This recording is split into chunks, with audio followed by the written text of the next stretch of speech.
Hi, everybody. In this episode, we'll be talking about some of the rhetoric that shows up in the manosphere, and that is going to unfortunately include mentions of rape, sexual assault, and other violence towards women. If that's going to be difficult for you to hear, we do recommend that you skip this episode. We'll see you guys on the next one.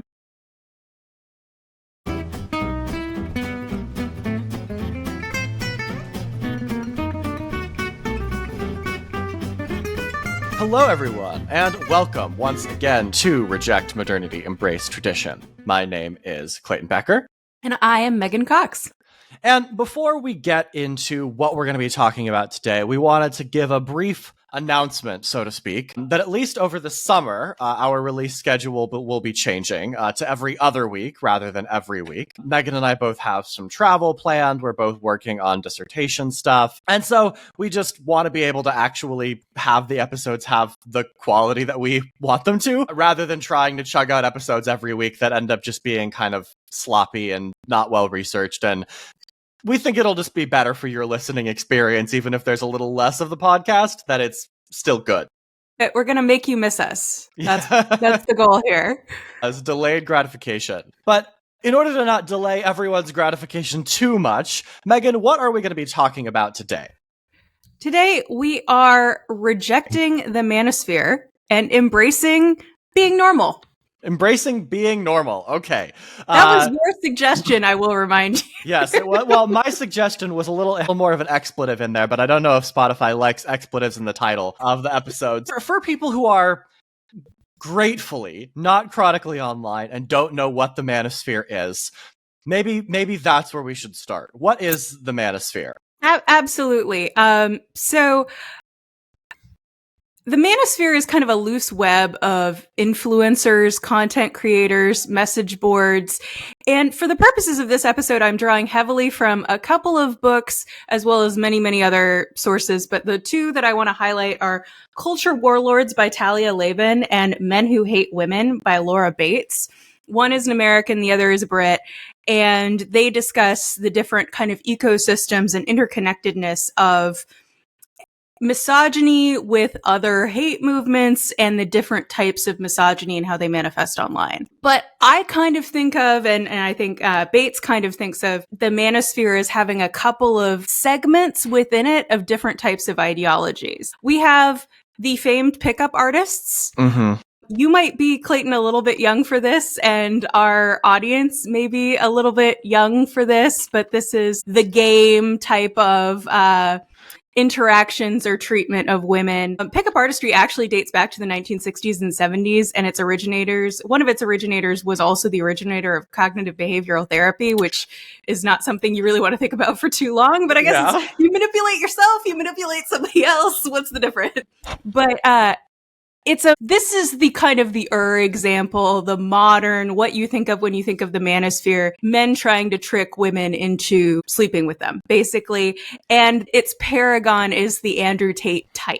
Mm-hmm. Of, this is a slick, produced routine, and this is how you get any woman. And it's got some strong crossover appeal into kind of the grindset or gym bro subtype of content on the internet as well. This is like basically Ryan Gosling's character at the beginning of Crazy Stupid Love, right? Yes. Yeah. Okay. Yeah. That's the dating coach kind of situation, which I don't want to impugn that entire industry. There are plenty of people who are very helpful and there are plenty of people who need help. But the manipulation is kind of the problem in this segment of the manosphere. Okay, so that's one piece of it. Yes. There are other parts of it, though. For sure. I think the other parts of it are perhaps more like socially damaging, maybe. Yes. This is something that you kind of aspire to, and some of the other segments are not things that you necessarily aspire to. The first, of course, is incels. Yeah. And it's very interesting that kind of one of the origin points of the incel community was a board called PUA Hate, that's Pickup Artist Hate, where they lamented the fact that these pickup artist techniques were not working for them. And it kind of spun off into its own subculture. This is much less of a content creator situation because people don't necessarily like to associate themselves with being an incel to the outside world, but they do like to discuss it with each other. This is like sort of the person who like you think about as being like every 3 months or whatever, one of these goes viral, of like the guy who got like 5,000 messages, 5,000 matches after swiping 500,000 times, but only got like 4 dates. Yes. And it's like, because the like profile picture that he has is like always just him holding a big fish with like a shirt that has like expletives on it, and like, yes, hold that in your mind. We're going to talk about that exact thing momentarily. Okay. We are absolutely going to talk about that because that is an entry point into the rest of this conversation. So these guys, again, incels, involuntarily celibate, they think that women are denying them sex particularly, but also love and companionship. And the ideology tends to be based on pseudoscientific ideas like the 80-20 rule or female hypergamy, things that are maybe have like a kernel of truth or logic to them, but then they interpret them as being something that holds them back from romantic success. Or, I mean, like, you know, just like sort of entirely like ignore historical context, right? Like, I think we're going to talk about this a little bit later, but like there are a lot of like women who would have settled for some pretty mediocre men 60 years ago who we no are longer absolutely going to talk right? about that. Yes. Yeah. Like there's a kernel of truth to it, but it also doesn't inhibit you from adjusting to your new reality, you know? Yeah, as I've said a couple of times when this topic has come up on previous podcasts, which is why we're doing the full episode of this, is because it couldn't stop coming up, is skill issue, dudes. Yes. A little bit, right? Yes, like yes, just, indeed. Just a little bit of a skill issue, frankly. Yeah. So then you wind up with almost a further subset of those guys, and they are called, it's pronounced MGTOW. It's an acronym, MGTOW, men going their own way. And these guys are a step beyond incels. They have concluded for whatever reason that they are done pursuing women and they want to form a life without them. This sounds great, but is not actually great. This is a problem because these folks do continue to have to interact in society. Shocking, right? Yeah, like the problem with deciding that you are not going to have anything to do with women in a society where there are women is that you frankly just end up viewing women as not being whole people in the same way, in a very similar way, if not the same way, that like you have really like ardently racist people not viewing people who aren't white or who aren't the right type of white in certain extreme cases as being like whole human beings capable of like rational thought and like independent action. Yeah, absolutely. And that is basically the thesis of Culture Warlords, which I would recommend to anybody. It's a fantastic book, but it outlines kind of the connection between those sorts of supremacist ideologies, because as you say, there is really no big difference between not viewing women as whole people and not viewing African Americans as whole people, etc. So the last group that I want to call out in the Manosphere, and this is kind of a controversial take, I think, are Christian influencers such as Joel Webon, Matt Walsh, and Steven Crowder. These guys are espousing beliefs that flow from a complementarian view of gender, which is not necessarily bad on its face, but it produces some problematic application. Yeah, I would be comfortable calling these folks like Manosphere-adjacent, because I feel like a lot of their content is like, and I think we're going to get into this as well, of like the women should listen to men, right? Like the whole like pieces of like, especially I think it's the like Pauline epistles where it's like women shouldn't speak in the congregation. And so like that means that like men should have the say and like women shouldn't have anything to do with it.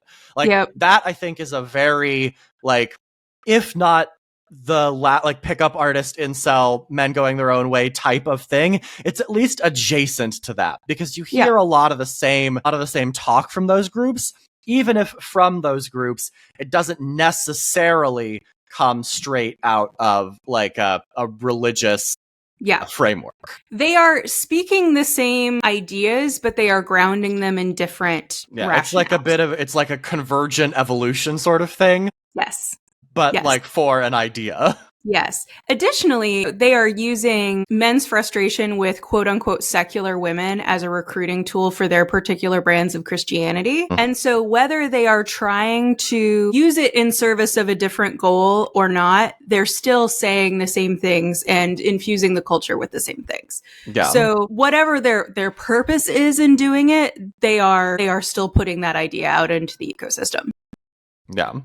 So it sounds like the convergent evolution of this sort of brings us down to like a couple of sort of key overlapping points that I think you mentioned when we were doing the pre-show. Yeah, like what are those things that sort of coalesce, like all of these beliefs coalesce around? So the two beliefs that that all of these ideas seem to hold and give different rationale for are first that men should not listen to women, and second, that women are not reliable narrators, either deliberately or unintentionally. And now those two things seem like the causal arrow between them could go either way, but I do want to hold them both and discuss the different ways that these ideologies promote these key ideas, basically. Yeah, because I think even if they are like, they are distinct, I think, but they do have sort of the bi-directional causality going on.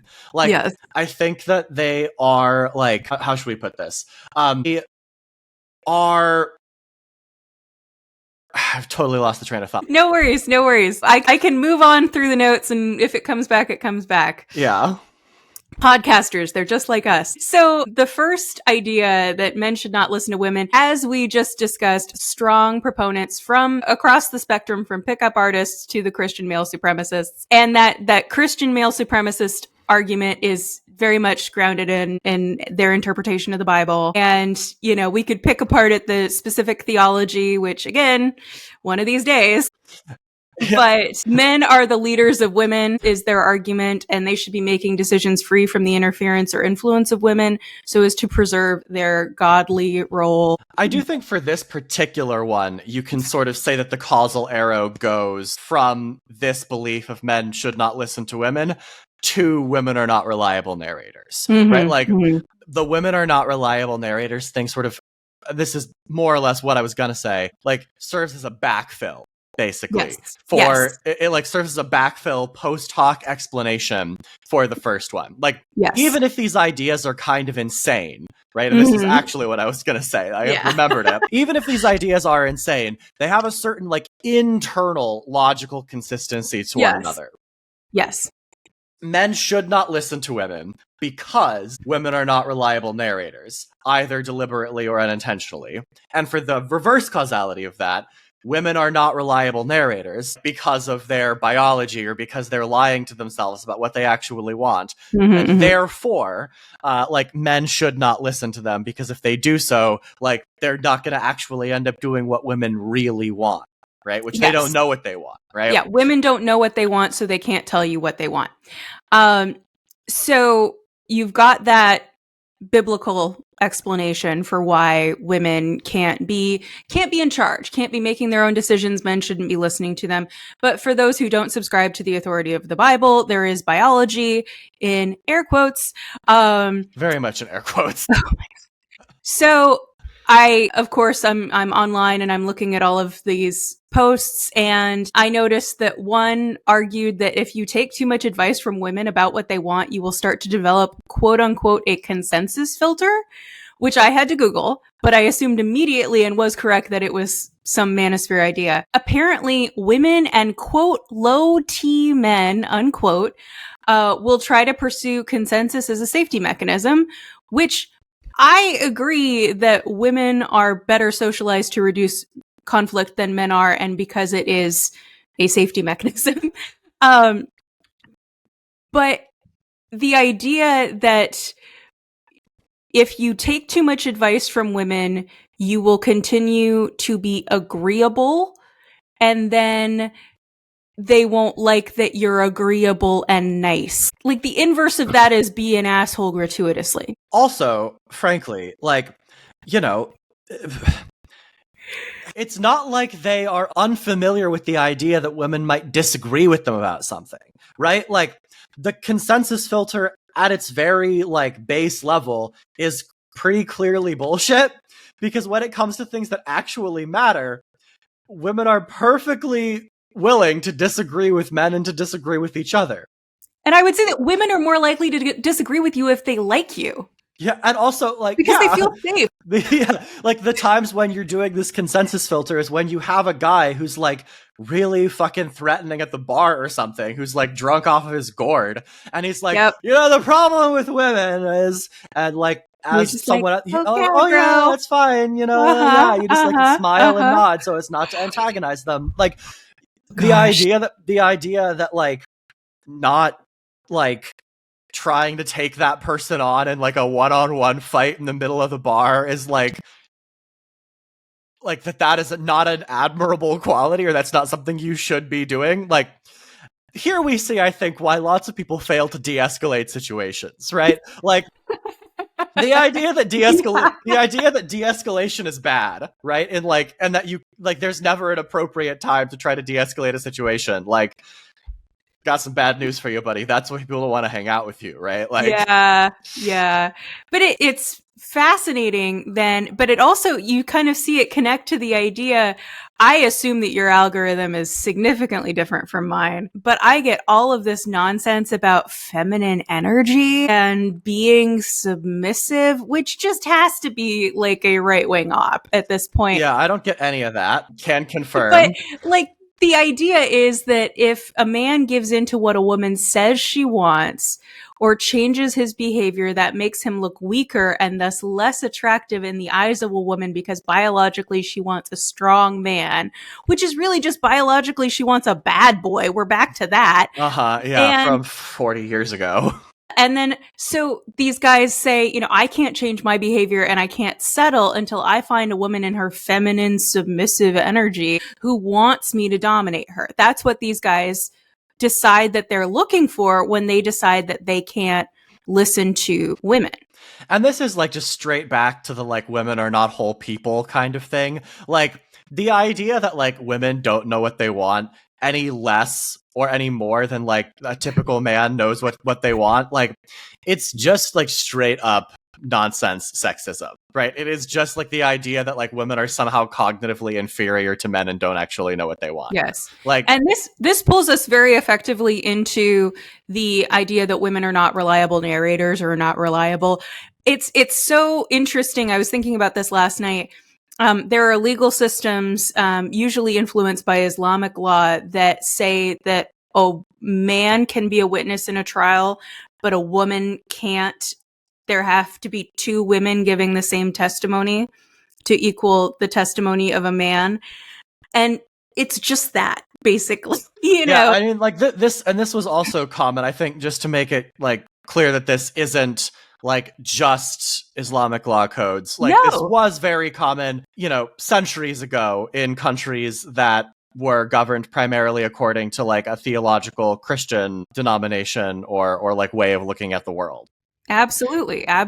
So this is not a new idea. It is an idea that is being recycled from different religious traditions and from history. So you've got women are not reliable narrators being a really problematic through line, because you get the idea that women lie about what they want from men, and women are lying about what men are doing or have done to them. Both of these are bad in different ways. But some men have come to believe that women lie about what they want, so they shouldn't listen to women, but instead should listen to men who have had success with women. This seems to be a new version of an old story, which is men are superior to women, do not need to heed their input. However, I want to ask you, Clayton, what you think is going on here, because the idea that men should not listen to women specifically about what makes them attractive to women, but should instead listen to men, seems like an interesting twist on that idea. I wonder if you have thoughts on that one. Yeah, I mean, I think that like what I think it boils down to is that like there are a lot of guys out there who, I think, and this is sort of primarily through like dating apps, right? Who don't come across as, like the super attractive, like toned guy who like, what is sort of the ideal male beauty standard in like media, in like just Hollywood in general. Like, I think just media broadly, right? And like ignoring for a moment, or maybe not ignoring, but they are ignoring for that moment that like those male beauty standards are created by men. Like, not like the people who have like the most cachet and influence in media are like not women. They are not. And so they like assume that like that must be what women want, right? I think we'll get into this maybe a little bit more in the back half, but like there's this, I think, broad problem with like dating apps that like men and women, at least like in my observation, I haven't like seen any specific studies on this. So if there are studies on this, let us know about them in the comments or whatever. But it seems to me that like what men and women are sort of initially attracted to might be somewhat different. At least like heterosexual men and women. I think that's distinctly possible. Now, I do want to talk about, we teased earlier a particular individual's posting about their lack of success with dating. This guy got all kinds of attention on Al Gore's internet, and it was a whole thing because he posted, I've swiped so many times. I've had a particular number of matches. It was something like 5,000, and I've gone on only a couple of dates. So he said he had 1,200 matches, and he said he'd had only a handful of dates out of that whole thing, and then posted screenshots of his dating profile. And the first picture, which is the first picture you see, and if it's an immediate no, and you're not like scrolling through other photos, you're not going to see anything else. The first picture he posts is a picture that looks like it's taken from about waist height, like the phone was put on a table and set on a timer. That is not a good angle on anybody. No. And he's wearing glasses, he's got maybe a couple of days of a beard, and he's holding a fish, which is itself kind of a joke, although I personally have come to like the fish pics, because at least you have hobbies. But the thing that was the red flag for me was the sweatshirt he was wearing that said, "Sit ya ass on my face." Yeah, not a great first impression, right? Yeah, and then it's got like this suggestively posed woman in silhouette on it, and I don't know what of that was supposed to be a good impression. Yeah, exactly. Yeah. Exactly. And so I think that like part of this is, you've got guys like that, right, who are not having luck with women. Mm-hmm. And like women are saying, right, I think correctly, right, that like, well, like it's not just like your body and your physical attractiveness that I am attracted to like initially, right? Mm-hmm. And so these guys are like, that can't possibly be right. That can't be it. Because I see these other guys who are attractive and they're getting plenty of dates. So it must be that women are lying. Right? Yeah. And they have like pickup artists, most of whom, let's be honest, are more physically attractive than the guys who are like, who they're selling their services to or whatever. Mm-hmm, mm-hmm. Who are like telling them, yeah, like these women are lying, right? Like they are attracted to like, you have to like manipulate them into feeling worse about themselves so that they'll think you're more physically attractive in comparison, right? And so I think that like what this all boils down to is you've got a bunch of guys who aren't attractive to women, not necessarily because of their physical attractiveness, but because they come across as being unsavory characters in other ways. For example, wearing a t-shirt that says "sit ya ass on my face," right? Or like just otherwise generally being kind of assholes, right? And then like, they're inferring that, well, there can't be anything wrong with my personality. I'm like a great dude. All of my friends think I'm this great guy, right? All my friends think I'm this great guy. But not only is this guy, posting and people are commenting, there was this guy whose handle, which I love, is Christy Yamaguchi Main. So good. And he jumps in there and says like, I think that guys should be taking advice from women about their dating profiles very specifically. And people are like, no, you should be listening to men who have success with women. And that is the thing that I can't untangle about this. I think the thing that's tricky here is I don't think that it's necessarily totally wrong to like ask advice from your guy friend who has like had success in relationships, right? Mm-hmm, like, mm-hmm. People are always sort of asking like, Pete Davidson looks like a sickly Victorian child. How does he get all of these women to date him? Right. And it's like, well, he's like, seems like an actually kind of just funny dude who's nice to be around. Right. But like, that's not the advice that these guys are taking, right? They're not taking the advice that, like, maybe this is about your personality. Maybe you should take, like, an interest in women's interests. Maybe you should actually, like, make an effort to improve yourself, right? Like, they're taking the path of least resistance, and there are a bunch of grifters who are getting in on the game, basically, who have had some success with women because they are these kind of manipulators, right? Absolutely. And again, for this kind of person, because I don't think, like, you know, not to, like, not all men the conversation here, but, like, only sort of incels. It is like, not all men, in like, fairness. Yeah, like, not everyone falls into the incel trap, right? But I think there's an element here of, like, people who are maybe already, like, psychologically predisposed not to, like, view women as whole people because of, like, whatever background they have, right? Are then more likely to take this path of least resistance of listening to the pickup artists, listening to the guys who are sort of, like, playing the field, as it were, as opposed to listening to, like, their friends who have had, like, successful, fulfilling relationships, because that's not actually what they're interested in. They're not interested in, like, the successful, fulfilling relationship. They're interested in being Ryan Gosling at the beginning of Crazy Stupid Love and getting as many women to sleep with them as possible.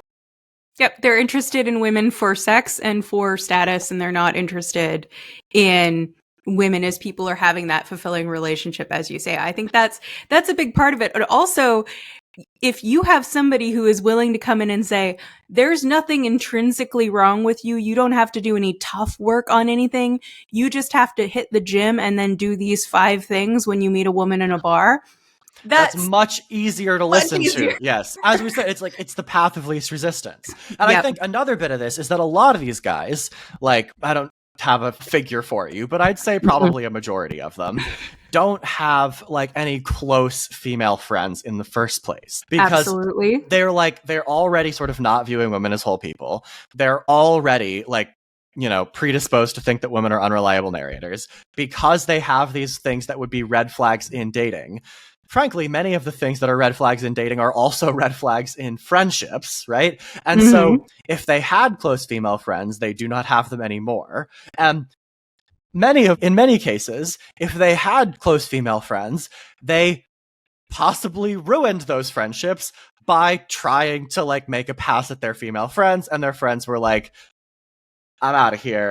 Yep. You ruined the friendship, right? Like, so that's sort of where I come down on this. Yeah, I think that's probably true. I don't necessarily want to belabor this anymore because this episode's going to be 2 hours long if we keep going. Jeez, yeah, you're not wrong. There's a distinct possibility that it's just going to be a 2-hour long episode no matter what. Yeah, I mean, I got somewhere to be at 12:30, so I mean, you know, we can't make it too. I'll give you an hour and a half, Megan. Thank you. So let's talk about, like, the pickup artist guys, and I think you've hit this point a few times, not viewing women as whole people. They have a number of biological and social theories about women lying, specifically about sex. All of them are pretty ridiculous. Theories, really, in air quotes. Yeah. The tactics of pickup artists are focused on overcoming a woman's resistance to one's attempt to close on her, whether that means get her number or take her home or whatever.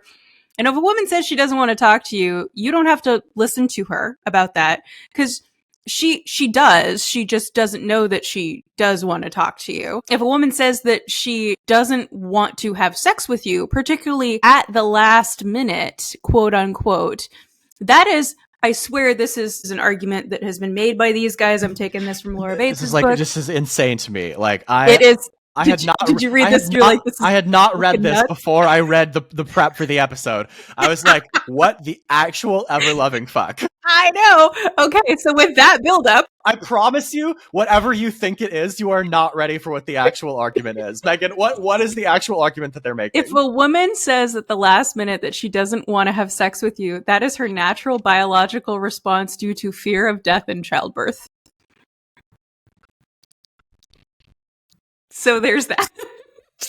I quite frankly cannot imagine how you came to that. I'd like to note, Clayton, you are a person with a lot of female friends and also a wife.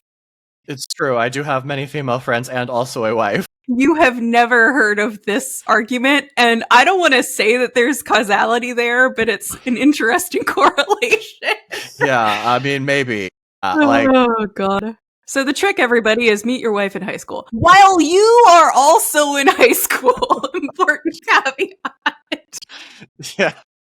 Jesus. All Yeah, right. no, like pedophilia nor like Emmanuel Macron style relationships. Yeah, here. none No. of that weirdness. Okay. So if a woman says that she did not consent to a sexual encounter that you previously had, that is due to social conditioning. She's ashamed of the fact that she, went home and slept with you after meeting you in a bar or whatever. These guys also, along with the incels, seem to think that rape, one, is not a bad thing, and two, that women constantly lie about it.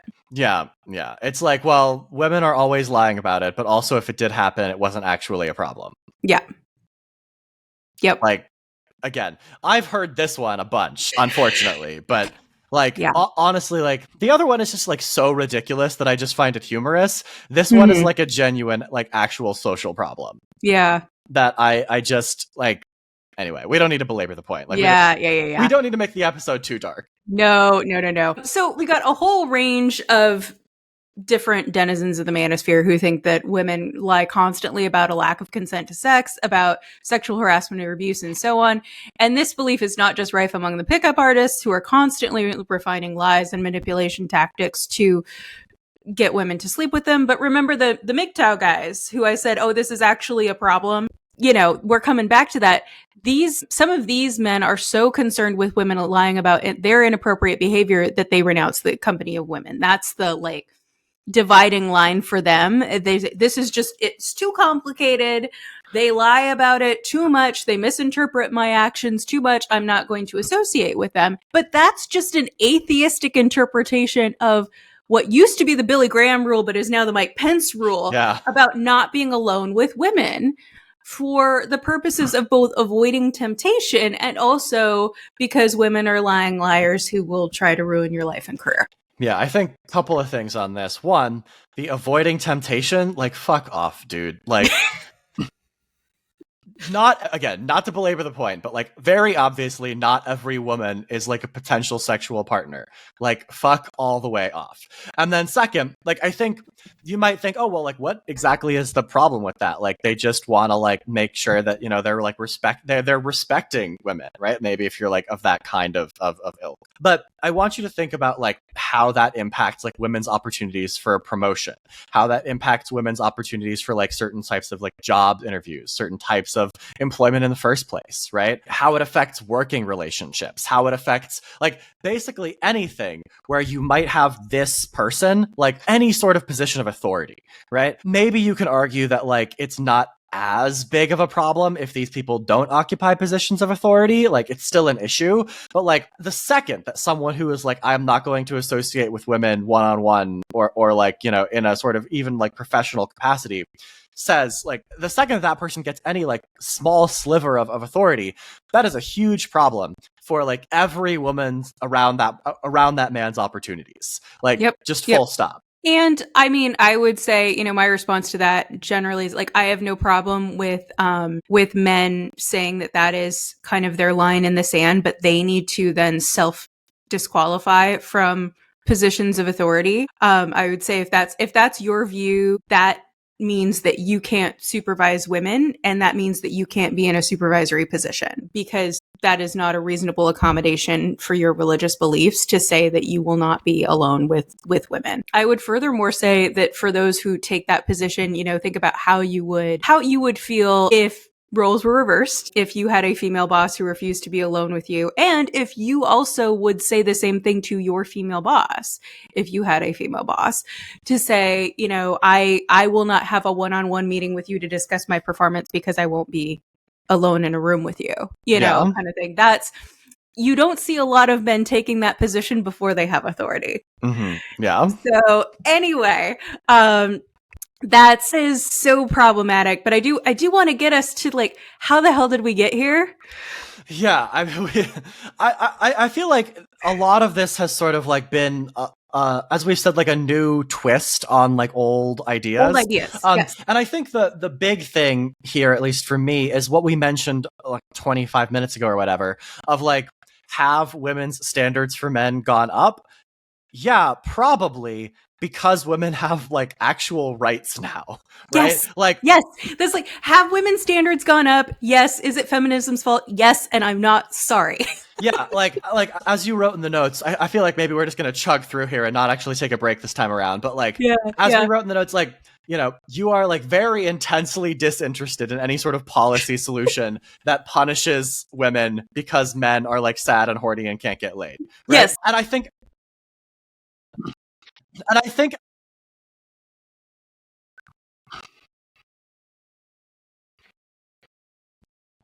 and I think that like the critical insight here for me at least is that like when you look at things like the kinds of policies that like these people in the manosphere actually do want to push forward, like things like getting rid of more student loan type things because women go to college more, things like getting rid of like abortion access and birth control and all of that, they are policies that are designed to like basically impoverish women and make them have fewer opportunities so that they will once again be forced to settle for some pretty mediocre men. Yeah, absolutely, absolutely. It makes perfect sense from an economic standpoint. There's, I don't know how, familiar you are with Greta Gerwig's version of Little Women, but there's a critical scene where Amy's like, "Hey, marriage might not be an economic prospect for you, but it is economics for me."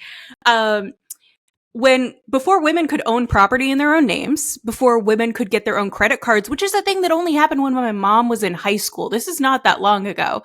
And before a range of full careers open to women, women were more dependent on men for their economic survival. Second wave feminism pushes to equalize the financial and economic status of men and women, which reduces the drive towards marriage for some women. And to kind of continue that economic analogy, women really needed a product, which is just a man. So men were able to charge whatever price they wanted. And that price is kind of their behavior. And they could behave as poorly as they wanted, charge as high a price as they wanted because women needed it. But when women needed the product, men less, they could opt out of that marketplace. And if the price, poor behavior became too high, women could say, we're just not buying it. Now, more and more women are doing this, but to extend this kind of tortured marketplace analogy, men are doubling down and refusing to change their behavior.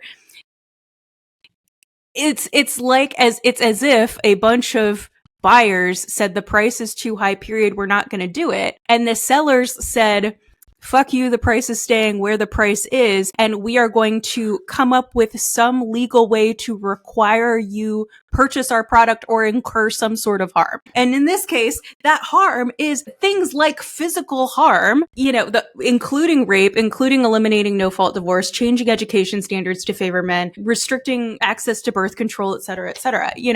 We're going to change the entire landscape because you reached a position where you didn't feel like you had to settle. And that sucks. Yeah, and I think like that is like sort of the like manosphere's really only like proposal here, right? To like solve the quote unquote male loneliness epidemic. Like that's the only tool in the toolkit is make women's lives worse. So they will have to settle for men who, like I think what the basic idea here is that like the quality curve for men has not really changed, but like the quality that people are willing to accept has gone up, right? And so rather than work on improving themselves, a lot of men have said, I'm going to push that back down. Yes, I'm going to push like women's advancement back down so that they'll be forced to settle for me again. Absolutely. It's so funny. I said before we recorded, I was like, oh, I'm going to try not to get too mad. But I knew that this paragraph was really where I was going to go off the rails. Like, I'm not even I'm so mad about this. But I think that the idea basically here is you've got, as we said earlier, a bunch of people out there, a bunch of like influencers, manosphere folks who are telling men that you don't actually need to do much self-improvement. Like, it's not your fault. It's that women are lying to you about what they want, right? Do the easier work. Do the thing that like I am, going to tell you to do that you're going to pay me $35 a month to help you with, instead of actually like trying to improve yourselves in a way that women actually want. and which we'll is respond to. Yeah, which is like, frankly, like, be nicer to us, right? Mm-hmm. And then I also think, maybe, like, just to pull it back a little bit, I think that a lot of men have a problem where they will have a couple of interactions with women, and then they will extrapolate those interactions to be all women are this way. Yeah, Right? in Like, therapy we call that catastrophizing. they'll be like, they'll have an interaction with, a woman, and this woman will actually be attracted to the bad boy type, right? And they'll be like, oh, well, that woman that I was interested in was attracted to the bad boy type, and so all women must be attracted to the bad boy type, and so I should be a bad boy. And this is, again, not viewing women as whole people with individual agency. I think that's like what this really comes down to, is that you had a bunch of men who, like, were, like, even by the standards of the time, right, like, more sexist, more like what we'd call like either hostile sexism or benevolent sexism, both of which are bad in different ways and sort of manifest themselves in different ways. But, like, these men would still end up with someone 60, 70 years ago because of the market analogy that we just went through, right? And nowadays you have these people who maybe, like, comparatively hate women like a tiny bit less or something than people used to or whatever, but who, by virtue of the time that they are living in, right, are no longer ending up with someone, and they're, like, freaking out about it. Really, real mad. Yeah. Big mad. Yeah, big mad indeed, yes. And so, like, you're freaking out about it. You have, like, the same sort of, like, valence characteristics of sexism, right? Where you're not viewing women as whole people, right? And instead of ending up with someone and you not being quite as much of a menace to society, even if you are a menace to your own family and your wife ends up hating you and, like, being hooked on painkillers, like, you end up falling down this incel rabbit hole instead of being, like, an abusive husband. Which, like, I don't know if either of those is preferable, but the real solution here is skill issue. Yes. But do we want to take a quick break and then we will talk about? I think we're just gonna chug through this one. I feel like the energy is good. We don't need to take a break this time. Less editing work for me. Less editing for you. Okay, yeah. So, like, what can actually solve the God help me the male loneliness epidemic? I've already said I cannot tell you how disinterested I am in policy solutions to this. This is not women's fault. And punishing women is bad for things that are again, skill issue on the side of men. So yeah, what are the personal solutions? And I would start with, taking individual level ownership of your situation if you are a person who is male and wants a partner and doesn't have one.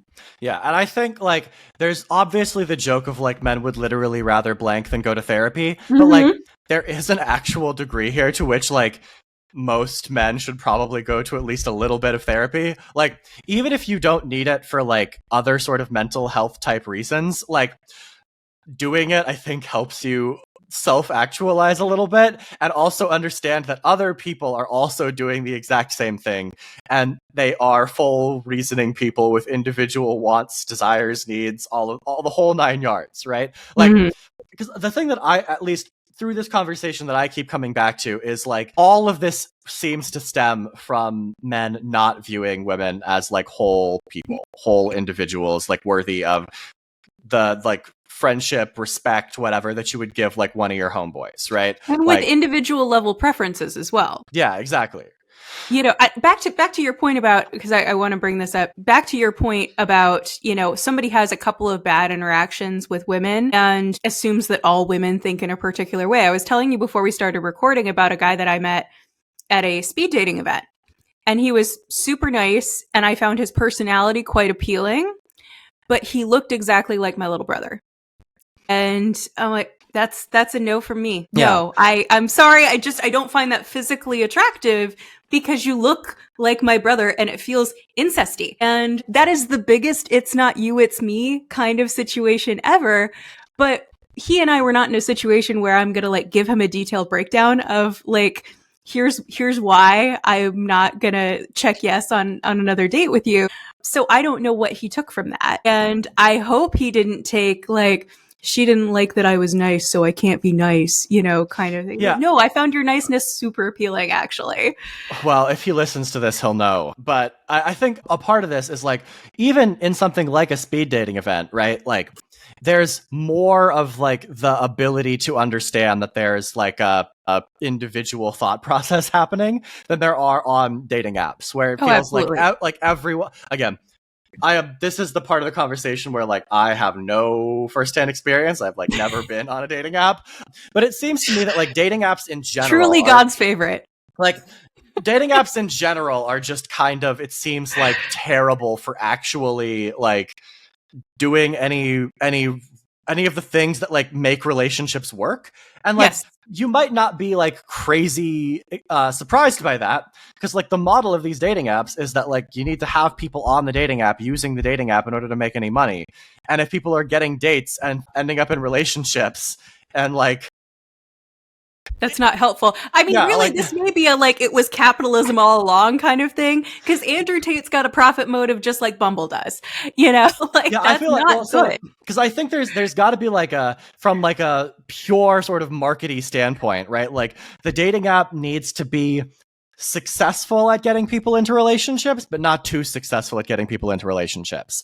And so there's a group of people for whom it is not going to be successful, like for whom the model of a dating app is just not something that's gonna work out, right? Like the qualities that you have that would make you attractive to another person are not the qualities that are easy to showcase in a few photos and some blurbs of text, right? And so that kind of person, let's call that, I don't know, like maybe 1 in 10 people who are on these apps is someone who it's just like fundamentally not going to work for because the format is wrong, right?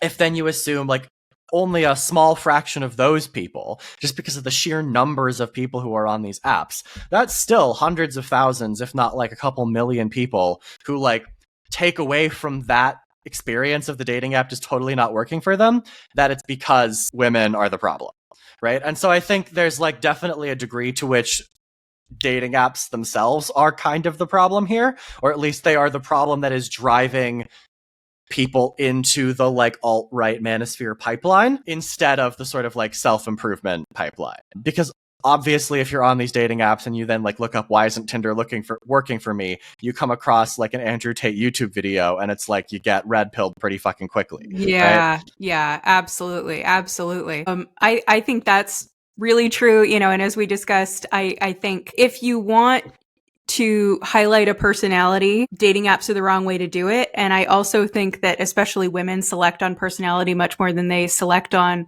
looks, etc. And there's a reason why, I went to a speed dating thing and I met these people in person and I immediately went on 2 dates with 2 of the guys that I met on the thing, and it's just, you get a much better sense of somebody's personality right off the bat. Also, if you get a sense of somebody's personality and you like their personality, I think this goes for men and for women. You are willing to, in quotes, overlook some things that might not be the physical characteristics that you think you're looking for. If you were to ask me, like looking on a dating app, like, how do you feel about male pattern baldness? I'd be like, I would like a guy with all his hair, but I have not dated a guy with all his hair since college. It just stops mattering when you meet people in person and you like them. You're just like, yeah, no, I actually don't care about this. Fully, my last partner, he like made a comment about how he was losing his hair and insecure, and I'm like, I literally didn't notice until you brought it up. Did not think about it at all. Fully didn't see it because I liked him on the basis of his personality. So I also think there's a degree here to which like women selecting on personality is also like a safety thing. Like, I think that's probably true. Yeah. Does this man seem like he would be violent? Which is like actually a pretty significant problem, right?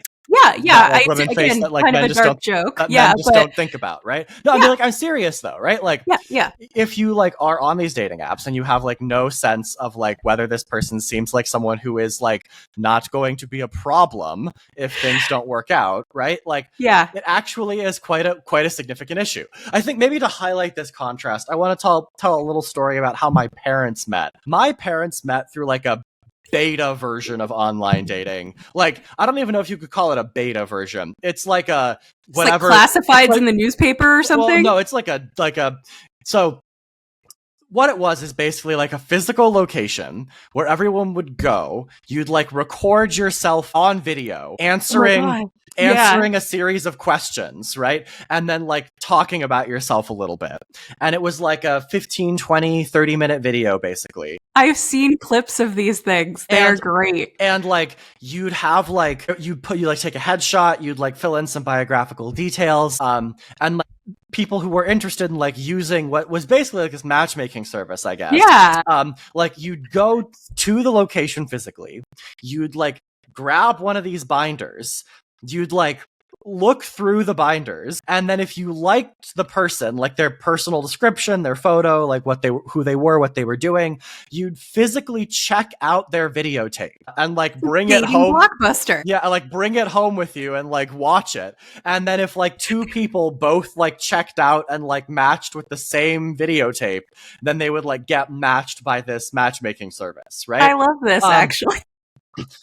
And I think, like, the reason I say that it's like a beta version of online dating is because it's like profiles, right? It's like a dating app profile, but it requires more effort than swiping on Tinder on your couch. But it requires a lot more effort. It provides much more context into the person's personality. And I think, very importantly, it doesn't give this illusion in the way that dating apps do of like the infinite choice that you have, right? Like there's gonna be another profile that's gonna come up right after the one that you've just swiped on, right? Like dating apps do this in a way that I think means that people are allowed to be a lot more shallow, just everyone a lot more shallow in their preferences. Because if there's like one thing that's not quite right about that person, you're like, oh, well, I mean, I don't know if I want to invest my time and effort in this. And you just move on to the next profile, right? So I think that that's like an actual significant problem. But I think that the proper reaction to that is this is a problem with dating apps, not this women. Is a problem with women, right? And I think there are a lot of people who are skipping the this is a problem with dating app step and going straight to this is a problem with women. Yeah. And I also think while we're talking about problems with dating apps, I think there's been a weird shift in the culture where people are much more reluctant to approach others in person. Kind of dating apps are the place that you go to make those connections. And people don't want to just, you know, start a conversation with somebody at a bar because, I don't know, there's some weird like, even out at a bar, you know, I can see that, you know, no, don't start a conversation at work, leave women alone at the gym, blah, blah, blah. But the unwillingness to have a quick in, quick out kind of like vibe check with somebody of the sex or gender that you would like to have a personal relationship with. I don't understand why we're not doing that anymore. And it's really not that hard. I think I've told this story before of a guy literally walked up to me on the street and told me I was pretty and asked if I had a boyfriend, and if not, would I give him my number? And I had a boyfriend at the time. And he was like, all right, cool, have a good day. And he was out. Like, that is how you do it. I think this is like another sort of self-improvement thing where like a lot of guys, I think not like entirely unjustifiably, at least when they're younger, are like really, really terrified of rejection. Right. And I think that like need to be rejected more. And I think that the rejection of like, because let's just be honest, like teenagers can be mean, right? And so that is true. That's really true. And I think that like a lot, and there is like this social expectation, and maybe this is like a bit of a problem as well. I don't know if maybe this is a personal-ish solution of like, you know, there's still this expectation that men should be the one to like pursue the woman, right? I feel like you don't have this, there's, even though we've gotten to this point where women have like a lot more rights, a lot more sort of responsibility and all that, there's still not this expectation that it's like cool for women to make the first move. Right. Which is interesting. This might be a bogus stat because how could you possibly track it? But it's something relationships initiated by women are way more successful. Not surprised if that's true. However, I do think that there is this like, you know, in your younger years, right, when you're very impressionable, you've got like, you know, 13-year-olds, 14-year-olds like who are terrified of asking someone out and who like ask someone out, like ask the pretty girl in their class out, and she is just mean, right? Like in a way that teenagers are, that all teenagers are. And they then take that experience and they're like, all women are going to be this way for my entire life, right? And so when you see a woman out at the bar at 30, right? And like they're in sort of their late 20s, the early 30s. You then think, oh, you think back to that moment of like getting rejected at 15, and you're like, oh, well, I can't approach this woman at the bar because she's going to say ooh to me, right? Like, it's just one, not true. And then two, like, again, maybe just get over yourself just a tiny bit. Yeah, I mean, it's important. Like, women also get much better at letting men down gently, which is, again, safety thing. But, you know, just to say, like, if a woman doesn't want to talk to you at a bar, she can say something like, hey, I'm here with my friends tonight, but it was so nice talking to you. And that'll be the end of the conversation. And it's going to be a lot more graceful than like, you, why do you think you're talking to me? Yeah. You And know? it's not that they don't want to be approached. It's that they don't want to be approached and then accosted and then followed up with several times throughout the night, right? Like, you go to a woman at the bar and she says, hey, I'm here with my friends. Like, I'm sorry. Like, it was nice to talk to you. And then her friends go to the bathroom and you approach her again. That's creepy and annoying and weird, right? Like, the first thing was fine. The second thing is worse and likely to get you a worse reaction. And then you're going to take that away as like, that was what the rejection was, which is like not great, right? And so, so the issue of like, how do we solve this problem? Read the room a little bit, motherfuckers. Read the room and having female friends. I think this definitely gets us to the having female friends part of this. Even if you're viewing this just from an instrumental lens, which I don't think you should. But even if you are, women are going to tell you the secret code words or whatever. If you have a female friend who can kind of interpret for you, this is what she meant with that. She was letting you down gently, you know, that sort of thing. Female friends can also help you with the dating profiles. Sometimes the magic works, sometimes it doesn't. Yeah, well, I think this is so. There's another story to tell here. The people in this story will remain nameless just for the purposes of this story. But there was a bet that was made between a number of friends, mutual friends of Megan and I, where one of the women in this group was like, I will make your dating profiles. And if you guys don't get X number of matches, like, then I'll, like, I can't remember what the exact wager was. But every single one of the guys, like, took it immediately. They were like, there's no way. And they were right. Like, she made their dating profiles and it didn't do anything. Which is actually kind of surprising because you would think that this female friend would have a better understanding, but also she's been off the market for a bit too, so who knows? Yeah, but again, this is a problem with dating apps, right? Yes.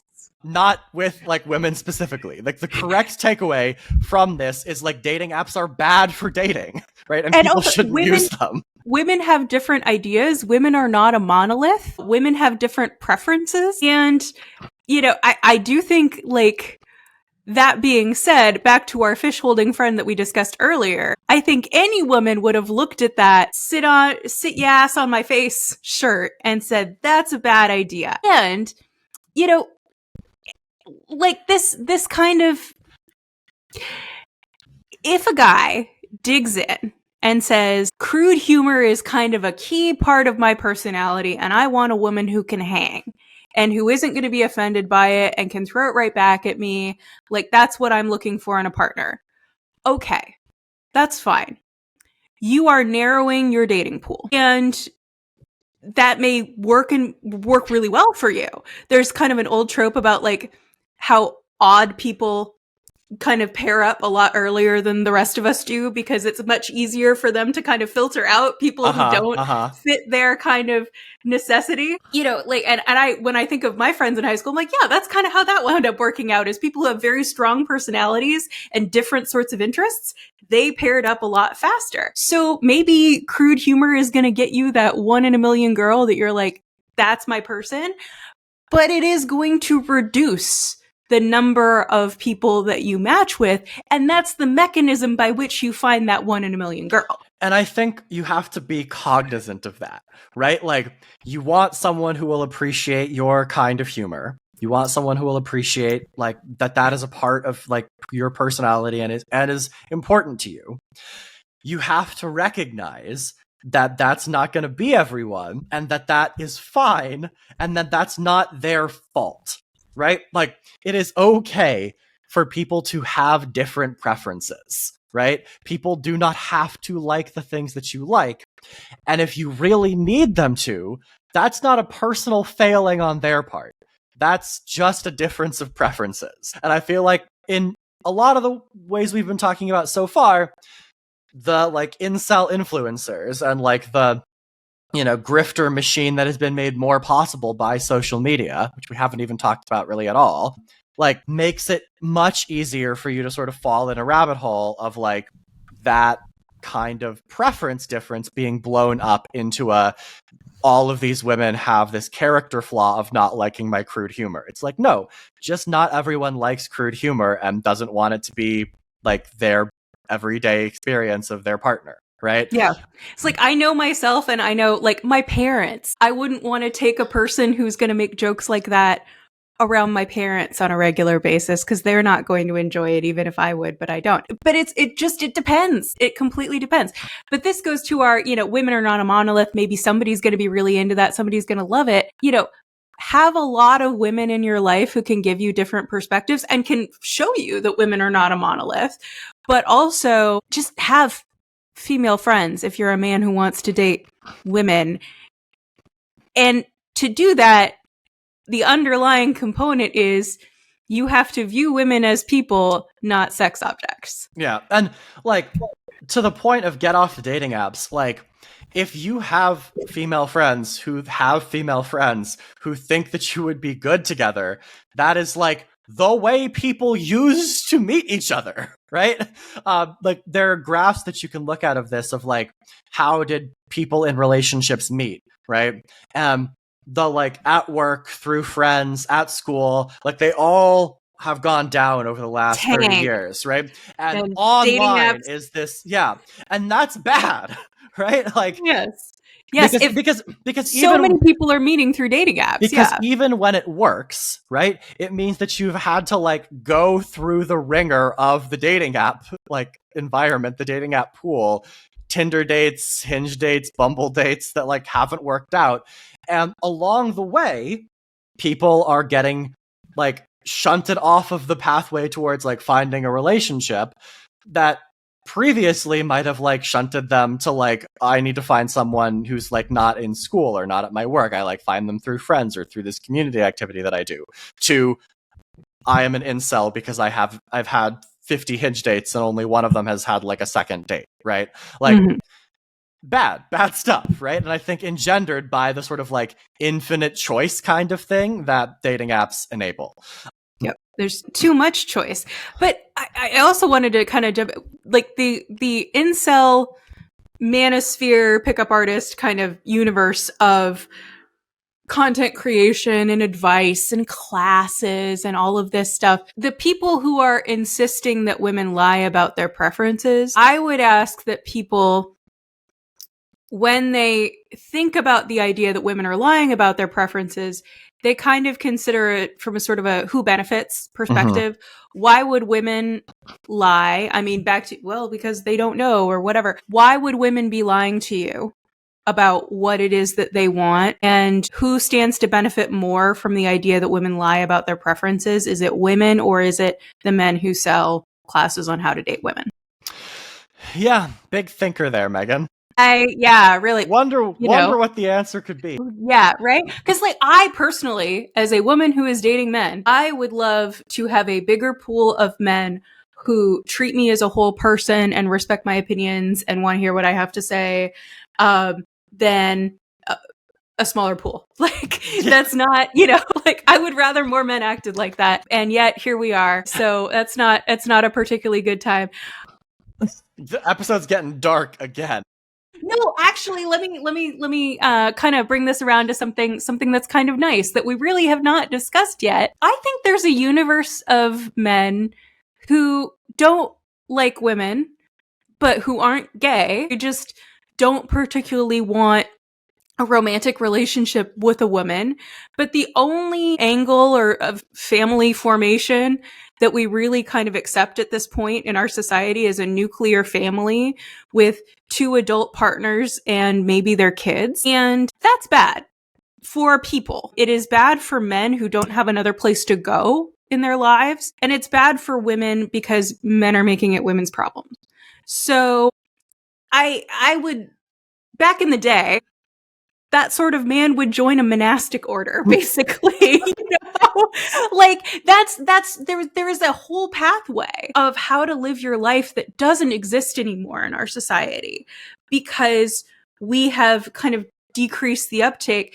There is no kind of atheist version of that or Protestant version of that. The only calling left is marriage, form a nuclear family, etc. And I would like our society to accept other ways to live, including live alone, live with some of your bros, like have a little group. Like, I think there are a lot of men who would be like, yeah, I want to split a house with my two best friends and we all three of us just live together. That sounds great to me.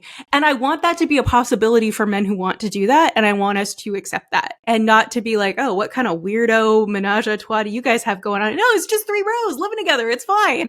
It doesn't have to be anything about, like anything about them being different or divergent. I would like that to just be something that our society accepts and values and includes. And I think that, not to bring it back to like previous episodes and all that, but like there's just this lack of like other forms of like close community that I think are also sort of driving this, because even though like there's a lot of quite hateful, harmful rhetoric coming out of these like incel, MGTOW spaces, like for the people that are in them, they do provide a kind of community.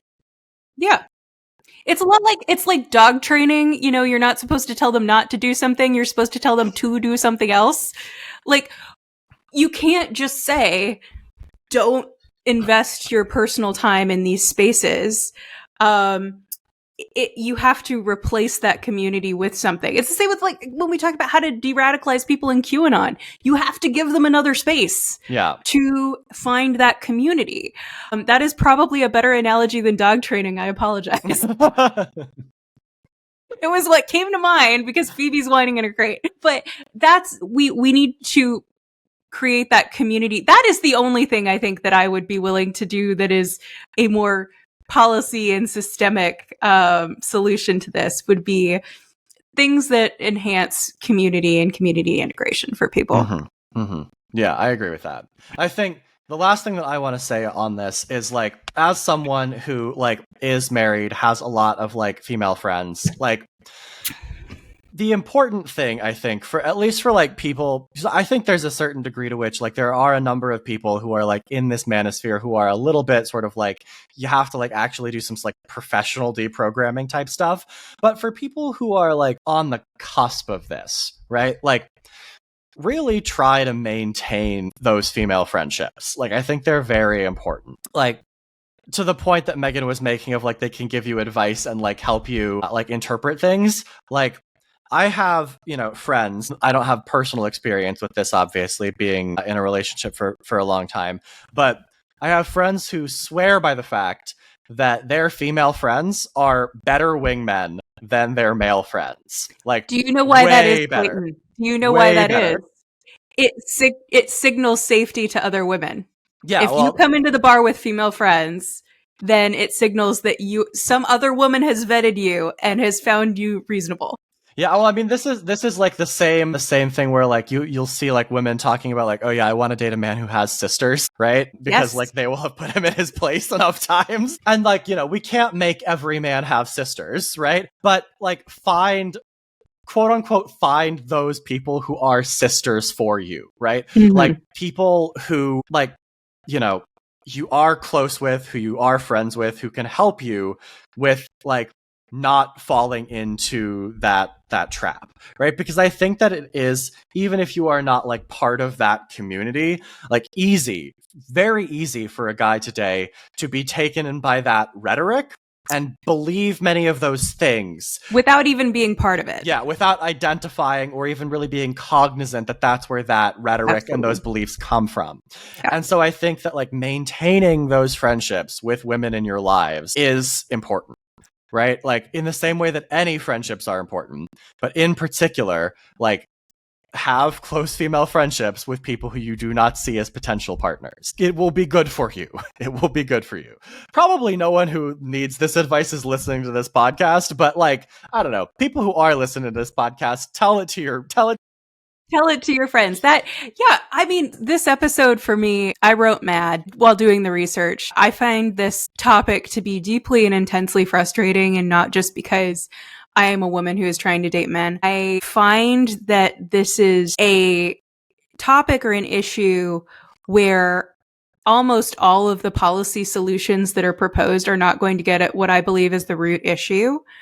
And that root issue is men seeing women as whole people. And until that idea fully permeates society, I don't know what we're going to do and where we're going to go from here.